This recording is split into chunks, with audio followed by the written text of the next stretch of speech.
Henry George was born on the 2nd of September, 1839 in Philadelphia. His family rented this building at 413 South 10th Street, which from the 1950s until 2013 served as the Philadelphia extension of the Henry George School of Social Science. The building was temporarily converted into a museum and archive center in 2014, but closed in 2017. As a youth, Henry attended lectures at the Franklin Institute and spent a good deal of his time at the piers along the Delaware River, learning about the ships and the trade carried into and out of Philadelphia. In 1855, he went to sea as a foremast boy on the merchant ship Hindu, bound for Melbourne, Australia, and Calcutta, India. Upon arrival in Calcutta, he wrote this in his journal. One feature which is peculiar to Calcutta was the number of dead bodies floating down in all stages of decomposition, covered by crows who were actively engaged in picking them to pieces. The first one I saw filled me with horror and disgust, but like the natives, you soon cease to pay any attention to them.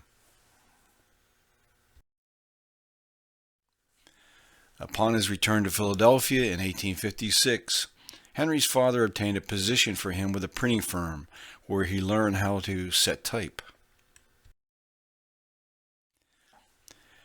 Henry, in later years, recalled his first real discussion on a serious question of political economy.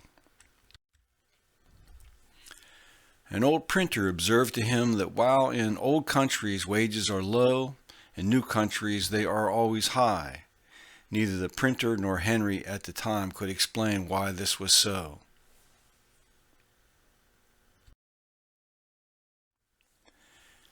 He took an interest in political questions and argued strongly against slavery with family members and friends. He later wrote, "Over and over again I have heard all questions of slavery silenced by the declaration that the Negroes were the property of their masters, and that to take away a man's slave without payment was as much a crime as to take away his horse without payment." Just a year later, he left his job setting type and signed on to a schooner taking a load of coal from Philadelphia to Boston. Upon his return to Philadelphia, he wrote to a friend, "The times here are very hard and are getting worse and worse every day. Factory after factory is suspending and discharging its hands. There are thousands of hard-working mechanics now out of employment in this city." This next year, Henry signed on as a ship's steward aboard a steamship bound for San Francisco. As did many others, Henry left the ship before his term of enlistment expired. He was intent on joining the thousands of others headed into the gold fields along the Fraser River. He worked his way to Victoria, Vancouver Island, on a schooner, then began working in a store managed by his cousin that served the needs of the miners. He considered going to the gold fields, but news from returning miners dissuaded him from doing so. He soon returned to San Francisco, where he found employment setting type. In a letter to his sister Jenny, he wrote, "After being deprived of reading for such a time, it is quite delightful to be able to read as much as I wish. In the house in which I am stopping, there is a good library, which to me is one of its prominent attractions." He now began his informal study of political economy, reading selections from a small library in the hotel where he was living. Although one of the books available was Adam Smith's The Wealth of Nations, Henry recalled later that he did not read it at the time. For a while during 1858, he found work typesetting. Laid off, he took a job weighing rice. Then, when the rice mill closed, Henry headed for the California gold fields. He later recalled, Having no other ways of reaching them, I started out to walk. I was in fact what would now be called a tramp. He did farm work and manual labor to make enough money to live, but did not reach the gold fields and was forced to return to San Francisco. Later in 1858, Henry returned to work in the printing trade for the Weekly Home Journal. He lost this position after the paper was sold by its owner. After this, he went into partnership with other printers to start a new newspaper, the Evening Journal. By 1860, Henry began to seriously think about the changes to life in California brought on by population growth. In this year, he is also introduced to his future wife, Annie Corsina Fox. Her father, an officer in the British Army, married Elizabeth McCloskey, whose family had immigrated to Australia from Ireland. When Elizabeth's family left Australia for California, the couple separated. Elizabeth took their 2 daughters to California, but died not long after in San Francisco. Annie Fox ended up living with her grandmother and aunt. Henry's first newspaper, the Evening Journal, survives, but just barely until mid-November, when the partnership dissolved. The reason for the paper's financial problems was the completion of the transcontinental telegraph, controlled by a press association monopoly. Henry and Annie Fox married in 1861. Their first son, Henry Jr., was born in November of 1862. Henry was now working for a newspaper in Sacramento. In 1862, Samuel Clemens was working as a newspaperman with a growing reputation as a humorist. He came to Sacramento to lecture. Henry George was hired to take tickets at the door. In January of 1864, Henry got into an argument with the newspaper's foreman, and he was discharged. He returned to San Francisco and to his former newspaper, the Evening Bulletin, as a typesetter. A few months later, he entered into partnership with several others to form a new printing business. This business venture generated little revenue and put Henry George deeper into debt. During these days, he often did not eat breakfast for lack of money. He wrote in his diary, "I came near starving to death, and at one time I was so close to it that I think I should have done so but for the job of printing a few cards which enabled us to buy a little cornmeal." His second child, Richard, was born on the 27th of January in 1865. They had no food in the house. Henry went out, intent on getting money from someone. He stopped the man, told him his situation, and the man gave him $5. George later wrote, "If he had not, I think I was desperate enough to have killed him." In 1865, Henry began his first serious writing, including a signed letter to the editor urging working men to think about political and social questions. In it, he wrote, "I hope to see fearless opinions of men and measures ably maintained, and the intelligence of our class brought to the solution of questions of political and social economy which deeply affect us, that we may bring our united efforts to the advancement of those great principles upon which our republican institutions rest, and upon which we must depend to secure for us and our children our proper place and rights, and for our country her proud and foremost rank among the nations."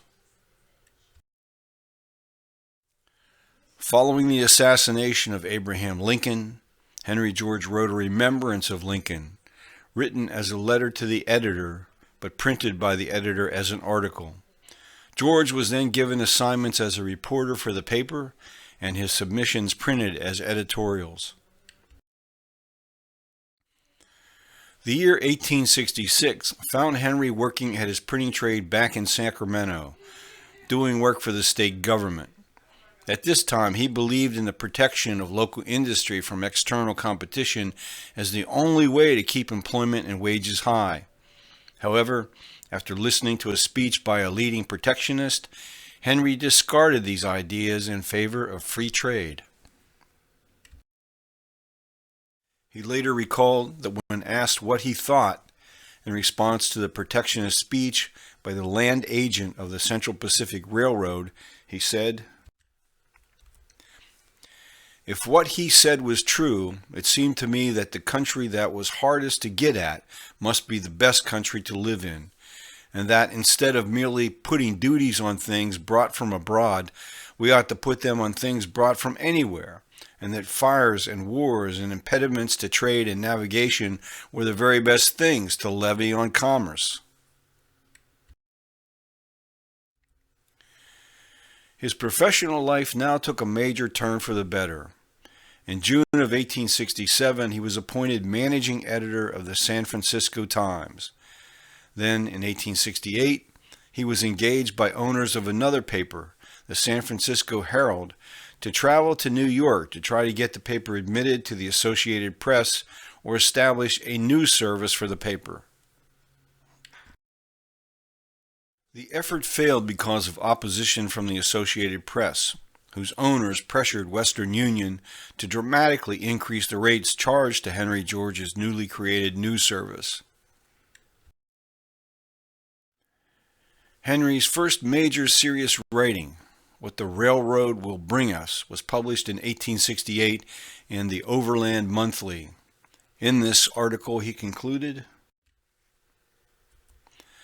"For years, the high rate of interest and the high rate of wages prevailing in California have been special subjects for the lamentations of a certain school of local political economists who could not see that high wages and high interest were indications that the natural wealth of the country was not yet monopolized, that great opportunities were open to all, who did not know that these were evidences of social health, and that it were as wise to lament them as for the maiden to wish to exchange the natural bloom on her cheek for the interesting pallor of the invalid." Early in 1869, he wrote an article published in the New York Tribune on the Chinese on the Pacific Coast. In this article, he opposed unrestricted immigration, and Chinese immigration particularly, for reasons of cultural and racial differences. Years later, he recalled this article as crude in its presentation of economic ideas. Even so, in November of 1869, Henry George received a letter from the British political economist John Stuart Mill, responding to Henry George's article on the assimilation of immigrants. Mill wrote, "Concerning the purely economic view of the subject, I entirely agree with you, and it could be hardly better stated and argued than it is in your article in the New York Tribune. That the Chinese immigration, if it attains great dimensions, must be economically injurious to the mass of the present population, that it must diminish their wages and reduce them to a lower stage of physical comfort and well-being, I have no manner of doubt."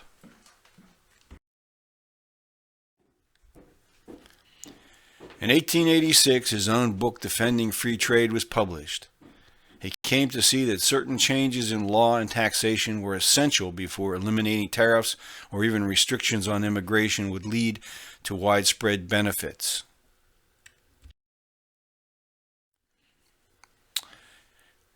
In 1869, Henry campaigned unsuccessfully to become the Democratic Party's nominee for the California Assembly. Getting the party's support required a payment to the party's managers that Henry George refused to make.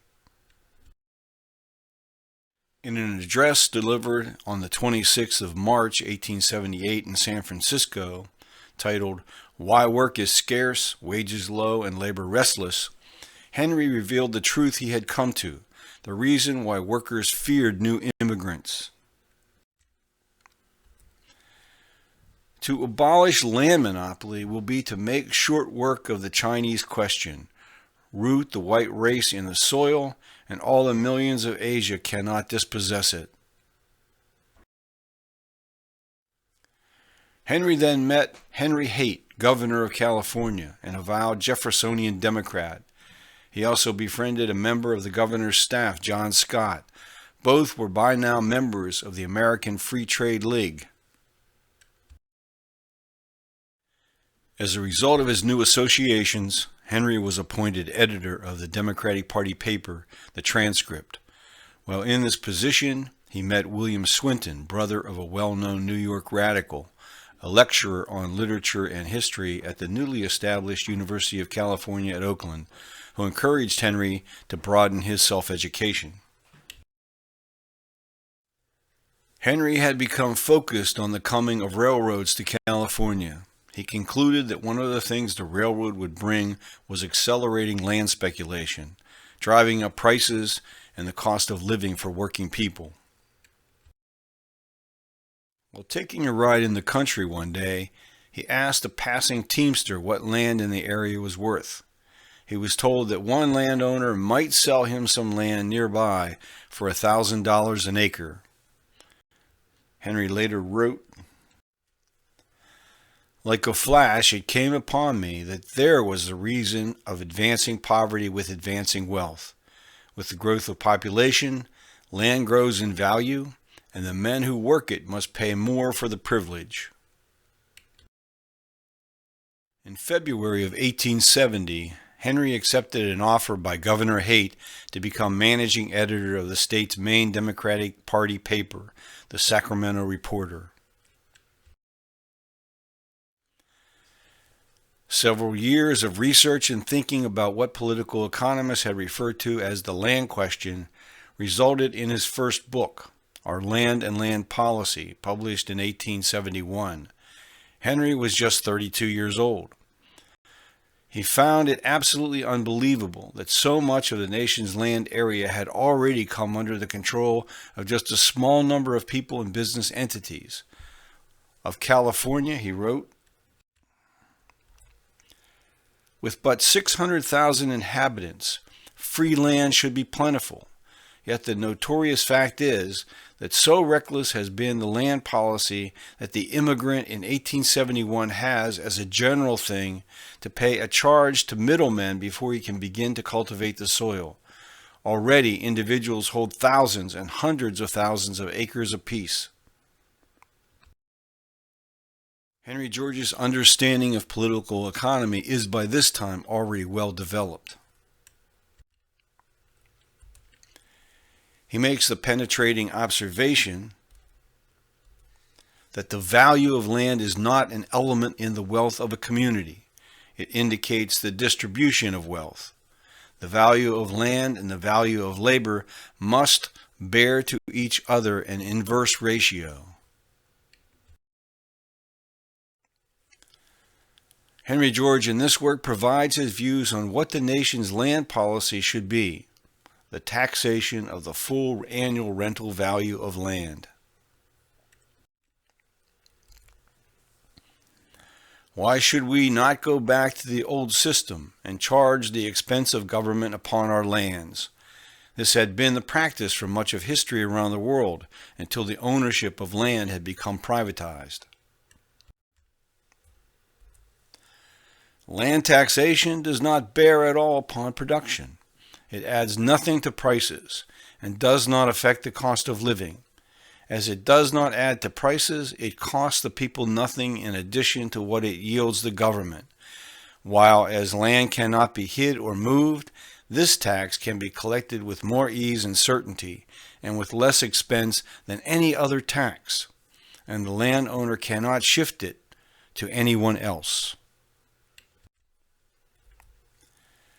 A tax upon the value of land is the most equal of all taxes, because the value of land is something that belongs to all, and in taxing land values, we are merely taking for the use of the community something which belongs to the community.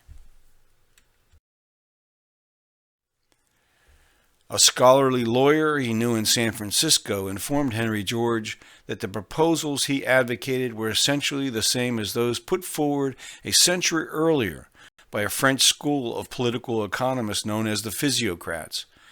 George later wrote of this exchange, "I forget many things, but the place where I heard this, and the tone and attitude of the man who told me of it, are photographed on my memory. For when you have seen a truth that those around you do not see, it is one of the deepest of pleasures to hear of others who have seen it."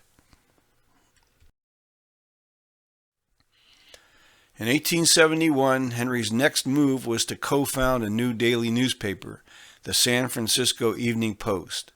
The paper announced that its editorials would oppose centralization and monopolies of all kinds. In 1872, Henry was elected a delegate to the Democratic National Convention. Then, returning to California, he campaigned hard for Horace Greeley's election to the presidency. Of Greeley, he later wrote,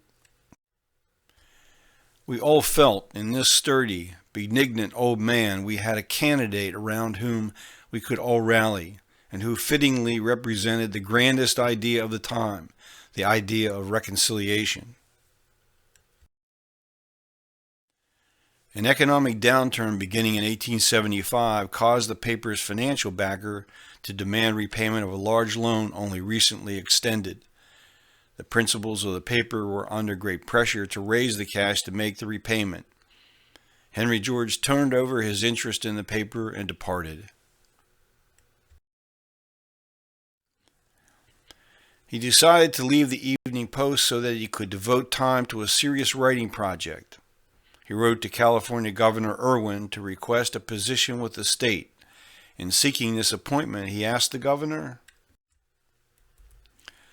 to give me a place where there was little to do and something to get, so that I might devote myself to some important writing. In January of 1876, Henry was appointed State Inspector of Gas Meters.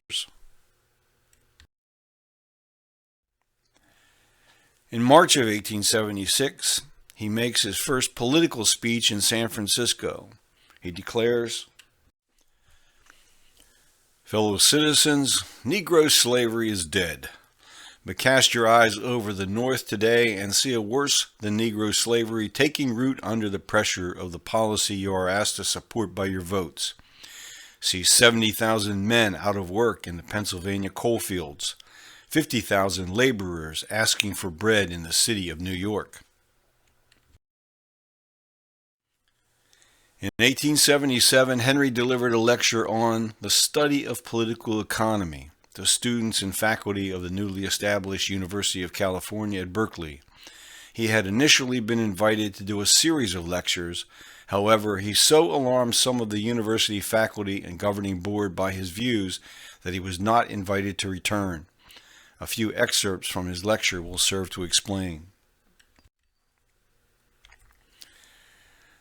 The very importance of the subjects with which political economy deals raises obstacles in its way. The discoveries of other sciences may challenge pernicious ideas, but the conclusions of political economy involve pecuniary interests, and thus thrill directly the sensitive pocket nerve. For the study of political economy, you need no special knowledge, no extensive library, no costly laboratory. You do not even need textbooks nor teachers, if you will but think for yourselves. All you need is care in reducing complex phenomena to their elements, in distinguishing the essential from the accidental, and in applying the simple laws of human action with which you are familiar. On the 4th of July in 1877, Henry delivered a stirring speech on the American Republic. He reminded his audience that Republican government is yet but an experiment. They who look upon liberty as having accomplished her mission, when she has abolished hereditary privileges and given men the ballot, have not seen her real grandeur. Liberty is the source, the mother, the necessary condition. Where liberty rises, there virtue grows, wealth increases, knowledge expands, invention multiplies human powers, and in strength and spirit the freer nation rises among her neighbors, taller and fairer. By September of 1877, he was ready to begin the writing of his monumental treatise, to which he eventually gave the title Progress and Poverty. He researched the subject and issues thoroughly, as indicated by the fact that his personal library now included some 800 volumes on political economy, history, biography, philosophy, and other subjects. In June of 1878, Henry delivered one of his most powerful and oft-repeated addresses titled Moses at the Young Men's Hebrew Association of San Francisco. In the Mosaic Code, Henry George found a fundamental principle of justice too long ignored. It is not the protection of property, but the protection of humanity that is the aim of the Mosaic Code. Its sanctions are not directed to securing the strong and heaping up wealth, so much as to preventing the weak from being crowded to the wall.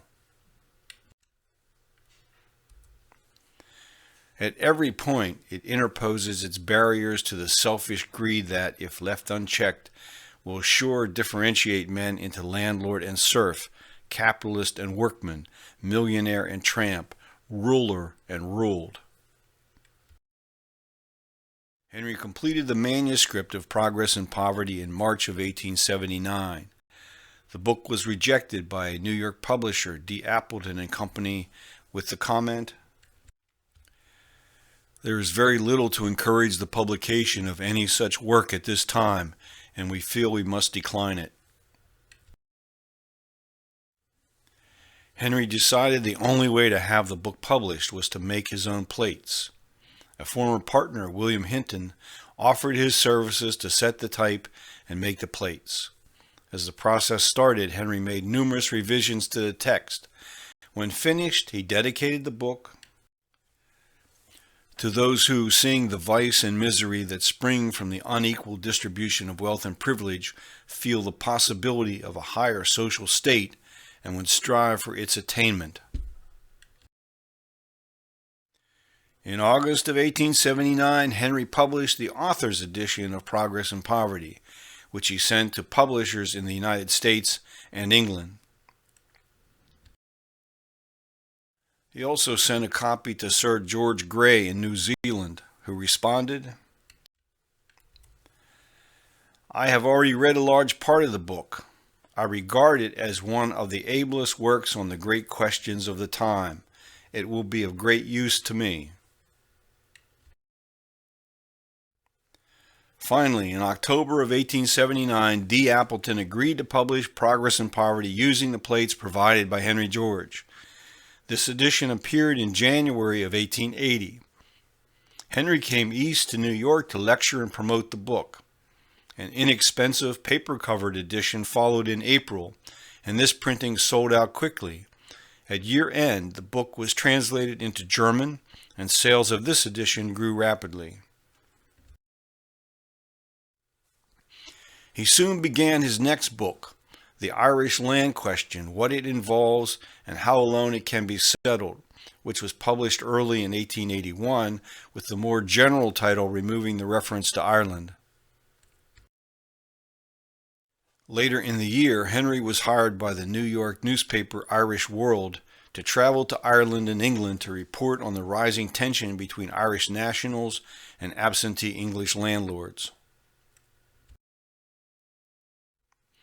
In his first dispatch to the Irish World, Henry commented on the nature of what passed for government in Ireland. It is not merely a despotism. It is a despotism sustained by alien force and wielded in the interests of a privileged class who look upon the great masses of the people as intended but to be hewers of their wood and drawers of their water.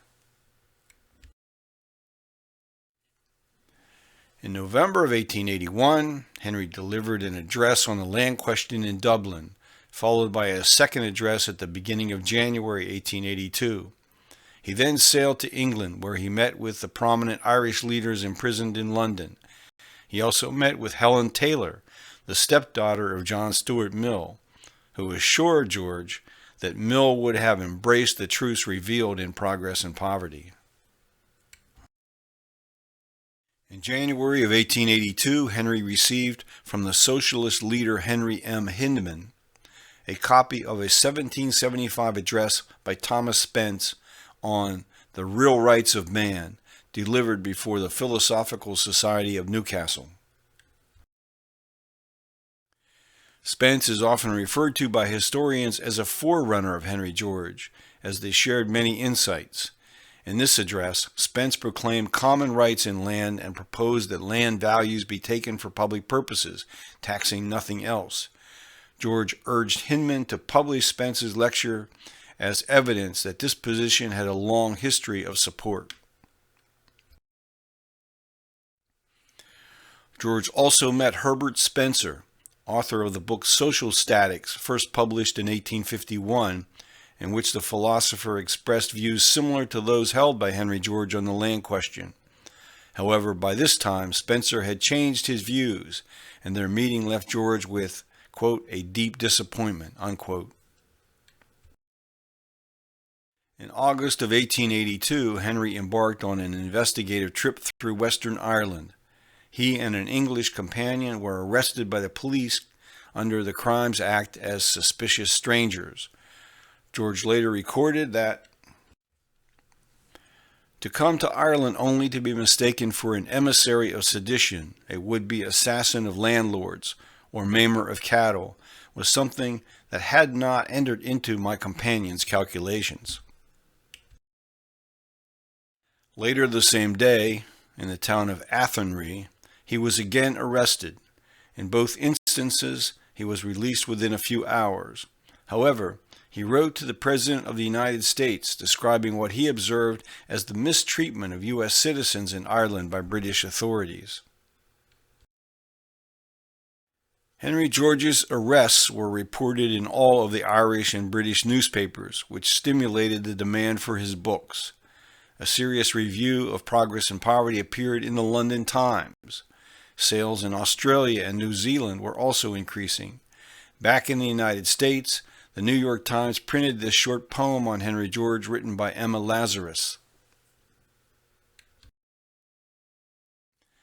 In October of 1882, Henry returned from Ireland, his services as a lecturer and writer now in great demand. Among other places, he was invited to speak in St. Louis, Missouri, Terre Haute, Indiana, and Wheeling, West Virginia. By 1883, some leaders of organized labor in the United States began to champion his proposals. Knights of Labor leader Terence Powderly became a strong supporter and saw that George's writings were distributed widely to members. Later that year, Henry George joined with others to form the Free Soil Society with the stated purpose to, quote, free the soil from land speculation, unquote. Founding members included Lewis F. Post, former editor of Truth, and members of the Irish World editorial staff. Lewis F. Post had been an assistant U.S. attorney in New York City, but he had turned to journalism and begun to edit The Public, a weekly journal devoted to the single-tax politics of Henry George. Later in life, he served as Undersecretary of the U.S. Department of Labor in 1913. Henry's financial condition was temporarily improved by receipt of a $1,000 bequest left by a supporter named Francis Shaw. He now set aside time to begin his book attacking tariffs and other restraints on trade. Still in 1883, he wrote a series of articles for Frank Leslie's illustrated newspaper under the title Problems of the Time.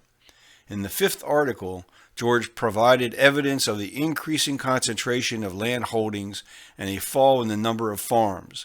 These articles were published together in book form with 8 additional chapters under the title Social Problems. Introducing the work, he wrote, "My endeavor has been to present the momentous social problems of our time. unencumbered by technicalities and without the abstract reasoning which some of the principles of political economy require for thorough explanation. From Professor William Swinton came a suggestion that George produce an abridged and annotated edition of Adam Smith's Wealth of Nations. George began the work but was soon diverted and never returned to the project. Henry George spends remarkably few pages in his book, Progress and Poverty, analyzing the positions taken by Adam Smith. In the end, he is dismayed that Smith's thinking does not meet a true test of scientific investigation. In George's chapter on the law of wages, he recognizes Adam Smith for also rightly concluding that high wages existed, quote, where land was yet open to settlement, unquote. Yet, in reviewing Smith's writing on the subject, George concludes that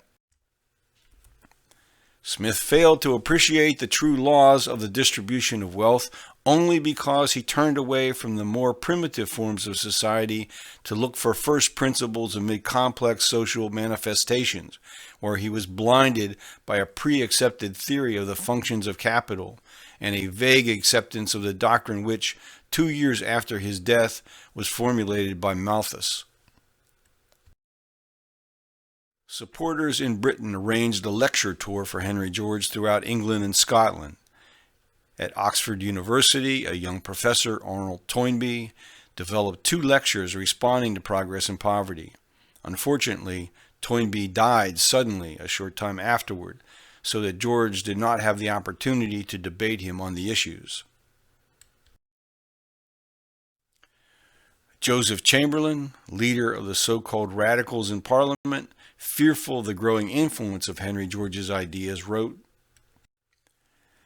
"If something is not done quickly to meet the growing necessities of the case, we may live to see theories as wild and methods as unjust as those suggested by the American economist, adopted as the creed of no inconsiderable portion of the electorate." In December of 1883, Henry arrived in Liverpool, England. His first lecture occurred on the 9th of January, 1884, in St. James Hall, London. In this and subsequent lectures in Plymouth, Birmingham, and Liverpool, he argued against confiscation of land for redistribution, but also argued against compensation to landlords for any land that might be taken. What he wanted was to stop confiscation, the confiscation by those who called themselves landlords of rent, which belonged not to them, but to the entire community. In March of 1884, Henry lectured at Oxford University before an essentially hostile audience, representative of the privileged classes of Britain. Here, the political economist Alfred Marshall challenged George on a number of fronts. Marshall declared that not a single economic doctrine advanced in Progress and Poverty was both new and true, since what was new was not true, and what was true was not new. Marshall also accused George of not understanding any of the authors George had criticized. George responded that the book was based upon the truth, and the truth could not be a new thing. It always had existed, and it must be everlasting. Marshall remained unconvinced, and their exchange ended with what amounted to an agreement to disagree. George then went on to lecture at Cambridge, where his reception was far more cordial, even from many opponents. In April of 1884, Henry traveled to Dublin at the invitation of the Irish nationalist and land reformer Michael Davitt to address a large audience in Dublin, after which he returned to New York. Over the next several months, he wrote several articles, including a response to an attack on Progress and Poverty made by the Duke of Argyll. This was published in pamphlet form. In October of 1884, Henry once again journeyed to Britain, this time at the request of the Scottish Land Restoration League. He delivered a major address in London with the Irish land reformer Michael Davitt, now fully committed to his solution to the land question, among the other speakers. After delivering several speeches to growing audiences, he finally returned to the United States.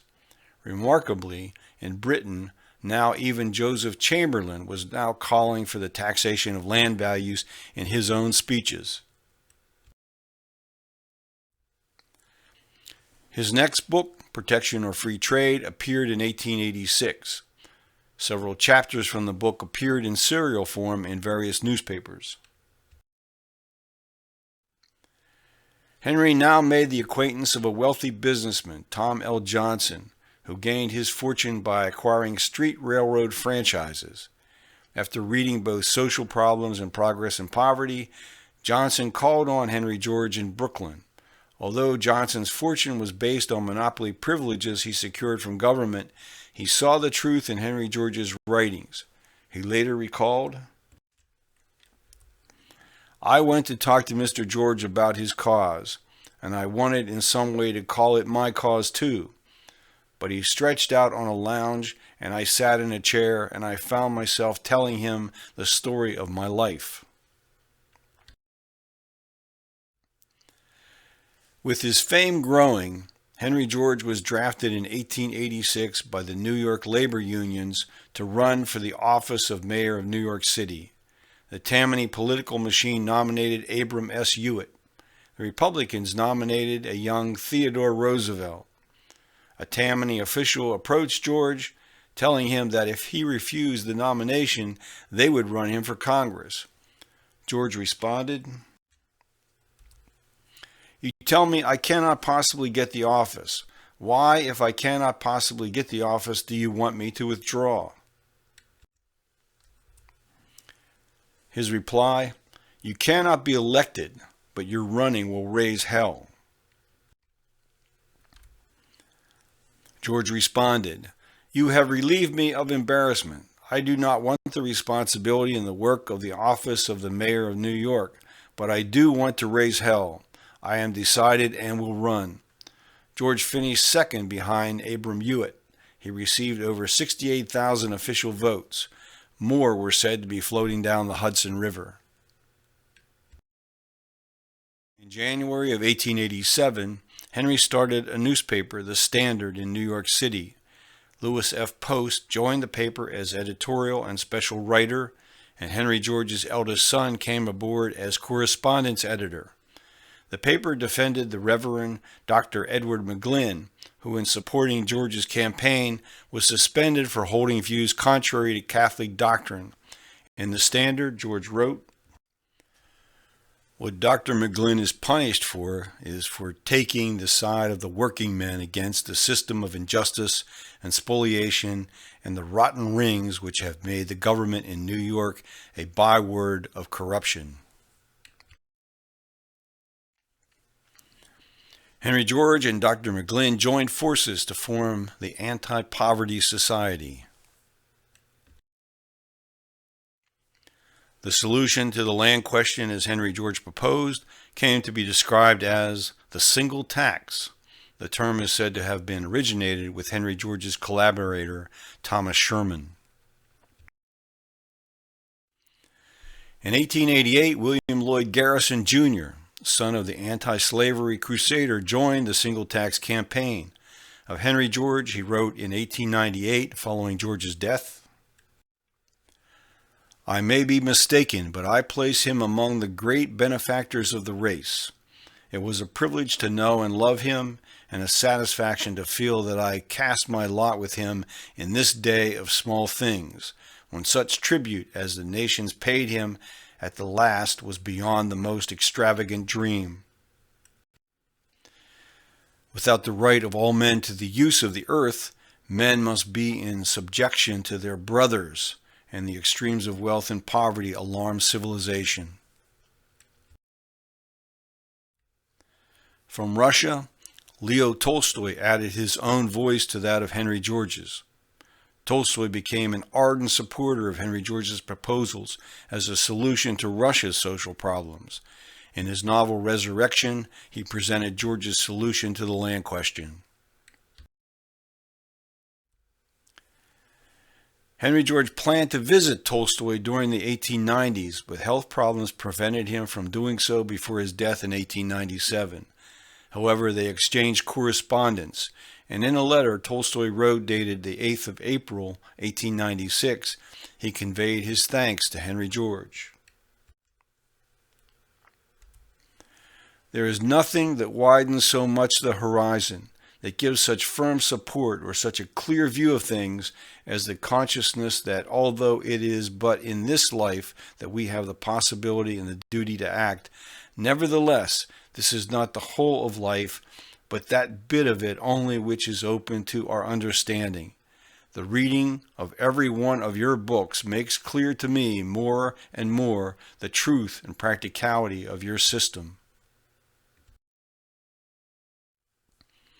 In an 1888 interview, Tolstoy predicted that Henry George's vision would soon be realized.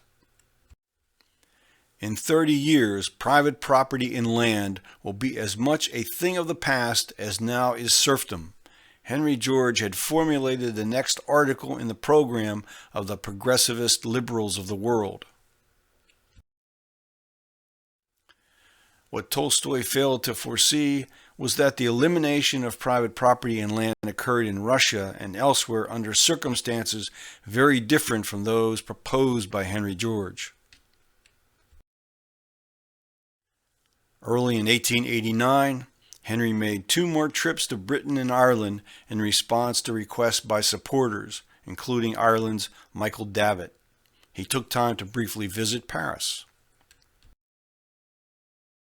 A new textbook on political economy, consistent with the system developed by Henry George, was now published in Britain, written by Professor J.E. Sims of University College, Nottingham. In the spring of 1890, Henry sailed for Australia, stopping first in Hawaii, then New Zealand. In New Zealand, he is welcomed by Sir George Grey, one of the first prominent statesmen to read Progress and Poverty and champion its message. From the time he landed in Sydney, in Australia, he spoke and lectured almost without pause. The editor of the Australian paper The Standard described Henry George in this way: of the great reformer himself, all must admit that as a speaker and as a man he more than justifies all our preconceived admiration. His genial manner and outspoken democracy take the hearts of all true Australians by storm, and his infinite variety of illustration, his incisive logic, and at times passionate eloquence stir his audience to laughter, to deep thought, or to tear almost at his will. Henry was back in New York by September of 1890, where he took part in the first national conference in support of the single tax. The conference was held for 2 days at Cooper Union in New York. At the conference, George spoke somewhat prophetically. Life, long life, is not the best thing to wish for those you love. Not too long, but that in my day, whether it be long or short, I may do my duty and do my best. In December of 1890, Henry was stricken with what was a mild stroke that affected his language skills, causing him to use inappropriate or manufactured words. He quickly began to recover and did not suffer any paralysis, but this was a sign that his health would not hold up if he continued at the pace of recent years. In April of 1891, he decided to write a complete treatise on political economy, tracing its development as a science and explaining the errors of earlier and contemporary writers. The book, his last, was eventually published posthumously with the title The Science of Political Economy. His son, Henry George Jr., completed editing of the manuscript in 1897. He interrupted his research to respond to the condition of labor, an encyclical letter issued by Pope Leo XIII. The encyclical was interpreted by Henry George and his supporters as a direct response to their teachings. His response was finished in September, translated into Italian, and presented to Pope Leo XIII personally. The Vatican issued no reply. From England, the noted philosopher Herbert Spencer succumbed to the pressure of being described as a forerunner to Henry George and recanted positions taken in the earlier editions of his book Social Statics. Henry George's response, A Perplexed Philosopher, appeared in 1892. The book sold well and was widely read, but Herbert Spencer did not engage George or respond to his charges that Spencer had abandoned his earlier principles. The 1892 edition of Social Statics eliminated the earlier passages containing his argument against private ownership of land. George set the tone of his rebuttal, stating,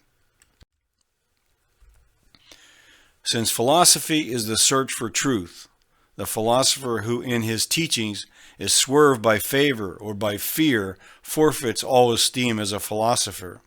A man of special learning may be a fool as to common relations, and that he who passes for an intellectual prince may be a moral pauper, there are examples enough to show." George sided with those who argued that societal law must conform to moral law in order to secure justice. He writes, "Those who contend that the state is the source of all rights may indeed object to any proposed state action that it would be expedient, but they cannot object that it would be wrong."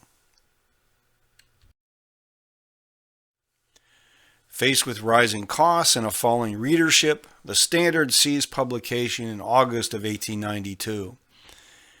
Henry George's supporters split over who to support in the U.S. presidential election, William McKinley or William Jennings Bryan. Henry supported Bryan despite Bryan's position on the reliance on silver to back paper currency. George argued the best system of money was that of paper currency issued by the government, that is, paper based on the public credit. In 1890, Tom L. Johnson had been elected to the U.S. House of Representatives. Johnson and several other admirers of Henry George in the House of Representatives succeeded in having the entire text of protection or free trade read into the congressional record. Their franking, that is, mailing without charge privileges, allowed them to send copies to their constituents, 1.2 million in total. In 1894, U.S. Representatives Tom L. Johnson and James G. McGuire of California introduced a single tax amendment to an income tax bill. The amendment received 6 votes in favor, but strangely, applause from the floor of the House when the 6 stood.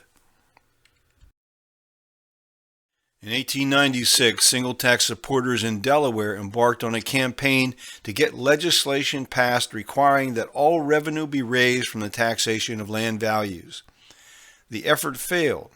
One reason was that Delaware voters reacted negatively to the arrival of so many outsiders calling for changes in Delaware's laws. A large number of the group were arrested for violating the law against public speaking on the Sabbath. In prison, they formed the Dover Jail Single Tax Club. Henry neared completion of the manuscript of The Science of Political Economy in the spring of 1897.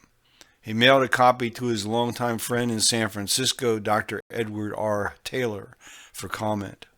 Between then and October, he continued to write and rewrite sections of the book, including a somewhat autobiographical chapter. In October, he was drafted to run for the office of mayor of the city of New York as an independent candidate. Accepting the nomination in a speech delivered at Cooper Union on the 5th of October, he declared, "I have not sought this nomination directly or indirectly. It has been repugnant to me. My line lay in a different path, and I hope to tread it. But I hope with Thomas Jefferson that while a citizen who can afford to should not seek office, no man can ignore the will of those with whom he stands when they have asked him to come to the front and represent a principle." 22nd of October 1897, he delivered a campaign speech at Turner Hall in College Point. He was introduced as the great friend of labor and democracy. He told his supporters, "I have never claimed to be a special friend of labor. Let us have done with this call for special privileges for labor. Labor does not want special privileges. I have never advocated nor asked for special privileges or special sympathy for working men. What I stand for is the equal rights of all men." He spoke twice more that evening, the second time at the Central Opera House in Manhattan, which was described by those attending as disconnected and rambling. In the early morning hours of the 23rd of October, his wife found him standing, repeating the word yes again and again. Within a few hours, he drifted into unconsciousness and died. Over 100,000 people passed by his coffin to gain a final glimpse at the man deserved of their respect. His son later wrote, "He died a hero's death. He died as he would have wished to die, on the battlefield, spending his last strength in a blow at the enemies of the people."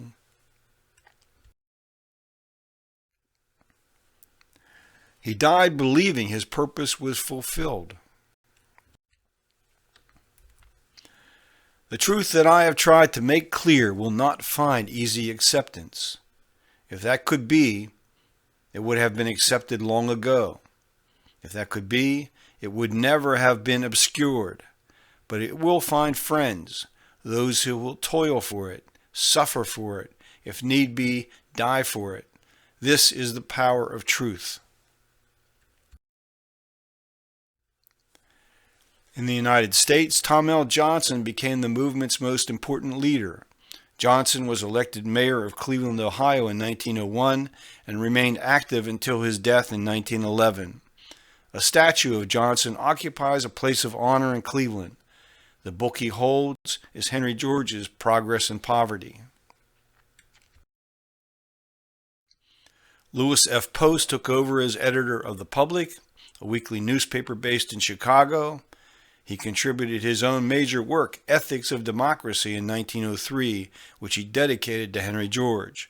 In 1913, he was appointed by Woodrow Wilson to his cabinet as Undersecretary of Labor.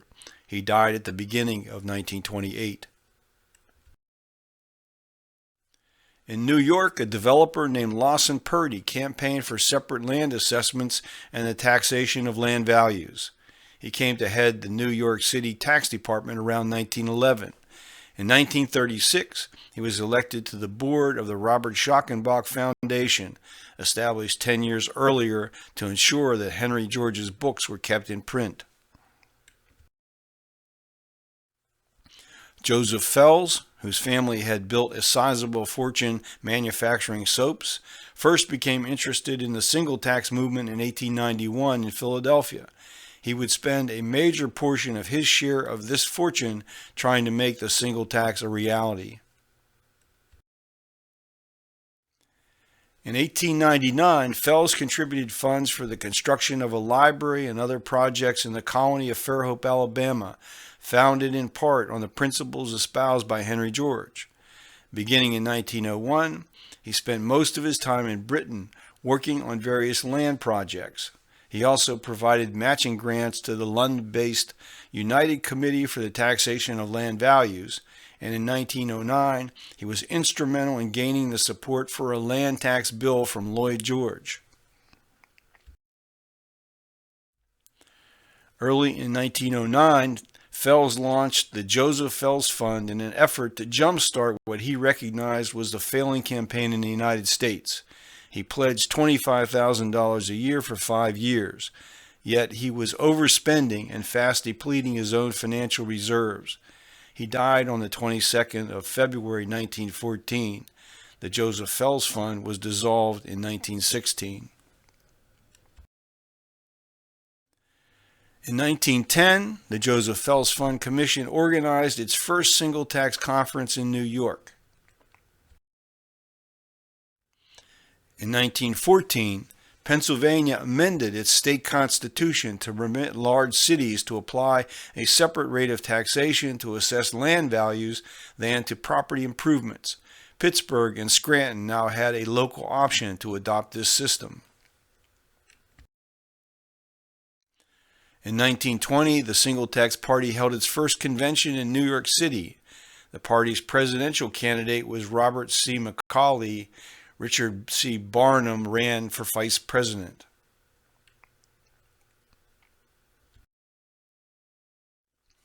Carrie Chapman Catt, one of the nation's leading suffragists, was nominated to run as vice president, but did not gain a sufficient number of delegates. In 1924, a second convention was held, the party changing its name to the Commonwealth Land Party. William J. Wallace was chosen to run for president, and John C. Lincoln, an industrialist, was the party's candidate for vice president.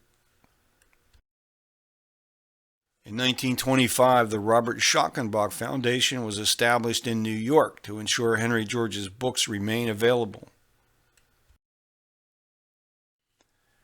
Then in 1926, the Henry George Foundation of America was established in Pittsburgh, Pennsylvania. The foundation brought Georgists, as those who are followers of Henry George began to be referred to, together each year until the mid-1970s. Recently, the foundation was merged with another organization here in Philadelphia to form the Henry George Center for the Study of Economics. In 1932, the Henry George School of Social Science was established in New York City. The philosopher John Dewey agreed to serve as the school's first honorary president. During the 1930s, extensions were opened all across the United States and Canada. Affiliated schools operated in Britain, Australia, and New Zealand. In 1909, while still in the liberal camp, Winston Churchill delivered a series of hard-hitting campaign speeches against land monopoly and calling for the taxation of land values. In one speech, Churchill declared,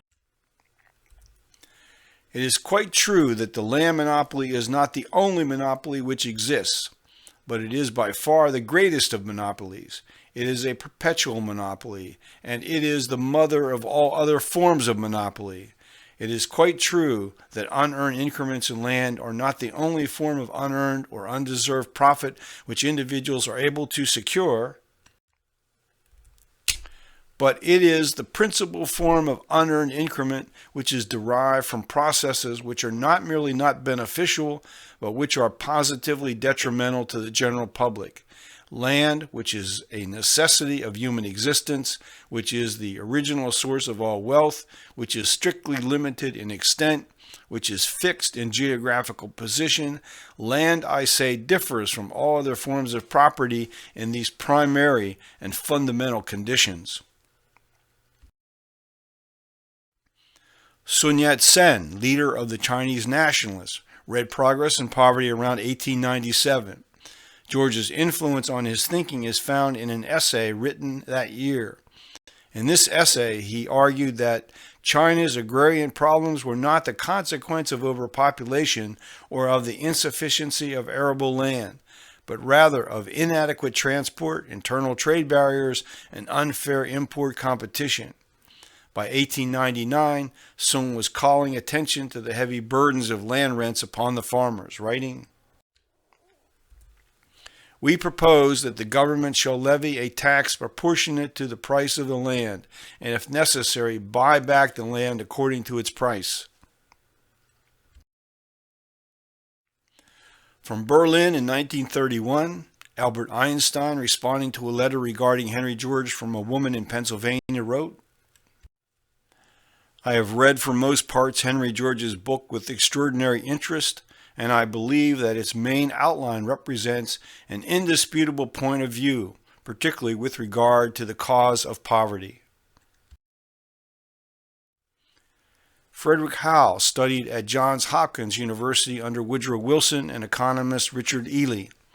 He later served in the city administration of Tom L. Johnson in Cleveland. He was eventually appointed commissioner of Ellis Island by President Wilson. Sounding very much like Henry George, Howe wrote, "Men who worked the hardest and who had often the greatest ability received the smallest returns. Those who contributed most to the community by building up industry, producing useful things, for some reason or other did not rise.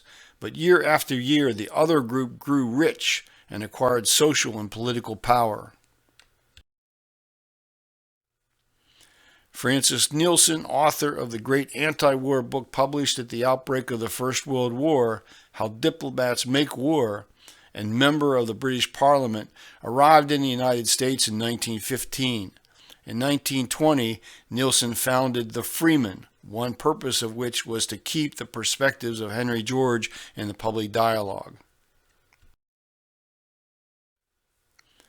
The individualist writer Albert J. Nock came aboard as editor of the Freeman, which continued publication for 4 years under Nock. Then in 1937, a group of Henry George's supporters resurrected the Freeman, with Henry George's daughter, Anna George DeMille, as president. This new version of the Freeman survived until the middle of the Second World War. Today, a number of publications continue to be produced and distributed by various organizations devoted to Henry George's cause. In the United States, the most important is the Georgist Journal, published by the Henry George Institute. In the United Kingdom, the Henry George Foundation of Great Britain publishes Land and Liberty.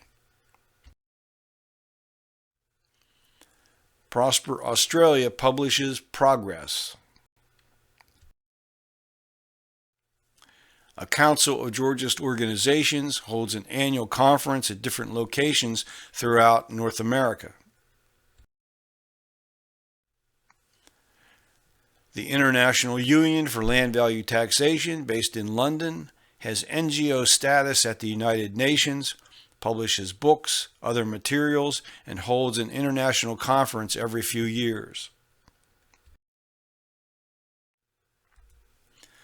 The Robert Schachenbach Foundation continues its work and has recently funded the documentary film The End of Poverty, Think Again. For the cause initiated nearly 140 years ago by Henry George, these words by Winston Churchill seem quite appropriate as a fitting end. Now this is not the end, it is not even the beginning of the end, but it is perhaps the end of the beginning. Thank you.